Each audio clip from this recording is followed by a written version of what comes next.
வீரராம் vlog YouTube நண்பர்களுக்கு வணக்கம். இன்றைக்கி நம்ம சக்குடி ஜல்லிக்கட்டுக்கு போனதை பற்றி ஒரு சின்ன ஒரு ரிவ்யூ பண்ணலாம். சக்குடி ஜல்லிக்கட்டுக்கு டோக்கன் கொஞ்சம் லாஸ்ட்டாக தான் கிடச்சிச்சு.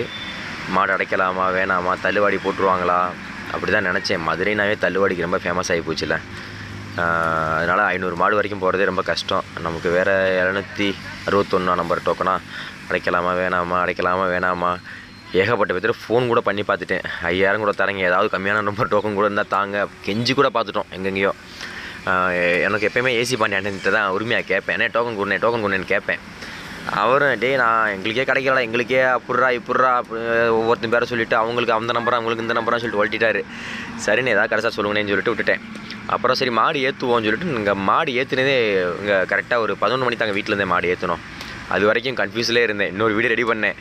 இந்த மாதிரி ஜல்லிக்கட்டு டோக்கன் கம்மியாக கிடச்சா மட்டும்தான் நான் போவேன், இல்லைனா இங்கே செட்டில் கிடக்கும் ஒரு வீடியோவில் ரெடி பண்ணேன். அப்புறம் சரி மாடு ஏற்றுவோம், ஒரே நம்பிக்கையில் மாடு எதுவும் சொல்லிட்டு நான் வந்து அனுபவம் ஏற்றிட்டோங்க. அங்கே போகிறது கரெக்டாக 12 மணி போனதுமே ஒரு 10-20 நிமிஷத்துலேயே மாடை உள்ளே கூப்பிட்ற மாதிரி கூப்பிட்டாங்க டக்குன்னு. அப்புறமே மாடை போய் உள்ளே கொண்டு போயிட்டோம். அதுலேருந்து கரெக்டாக பாதுகாப்பு, போலீஸ் பாதுகாப்பு, மற்ற எல்லா விஷயமும் ரொம்ப சிறப்பாக பண்ணியிருந்தாங்க. டக்குன்னு போய் மாடை அவுத்துக்கிட்டே இருந்தாங்க. ஏன்னா அந்த தடவை போன தடவையும் பார்த்தீங்கன்னா இந்த கட்டை தண்டால்வாடி மாதிரி போடுவோம், டக்குன்னு மாடு போய்கிட்டே இருந்துச்சு. எந்த பிரச்சனையும் இல்லைங்க. பரிசு இருக்கிற வேடிக்கையில் கூட அவ்வளோ பிரச்சனைகள். இங்கே எந்த பிரச்சனையும் இல்லை. நம்ம மாடுக நார்மலாக மாடை அவுத்து விட்டு மாடை பிடிச்சிட்டு வந்துக்கிட்டே இருந்தோங்க. நல்ல விளையாட்டு விளையாண்டுச்சு. சிறப்பான ஒரு இதாக இருந்துச்சு.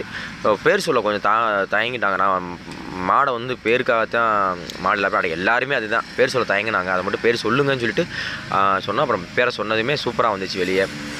ஒரு நண்பர் நல்லா அருமையாக ட்ரை பண்ணாங்க. அப்படியே விழுந்துட்டார் அவராகவும். நல்லா அருமையாக வந்துச்சு. எங்களுக்கு ரொம்பவும் பேர் புகழ் சேர்த்து கொடுத்த அன்புக்கு தான் நாங்கள் தேங்க்ஸ் சொல்லணும். நல்லபடியாக மாடை பார்த்துக்கிட்டு இருக்கிறதுக்கு எங்களுக்கு இந்த மாதிரி பேர் புகழ் கிடைக்கிறது வந்து ரொம்ப எங்களுக்கு பெருமையாக இருக்குது. இதை வந்து எங்கள் தம்பிகள் சார்பாக இந்த வீடியோ நான் போட சொன்னாங்க. அதுக்காக தான் இந்த வீடியோ. நல்லபடியாக அடுத்த ஜல்லிக்கட்டில் நம்ம மீட் பண்ணலாம் ஃப்ரெண்ட்ஸ். தேங்க்யூ. சக்குடி ஜல்லிக்கட்டு சிறப்பான ஜல்லிக்கட்டு.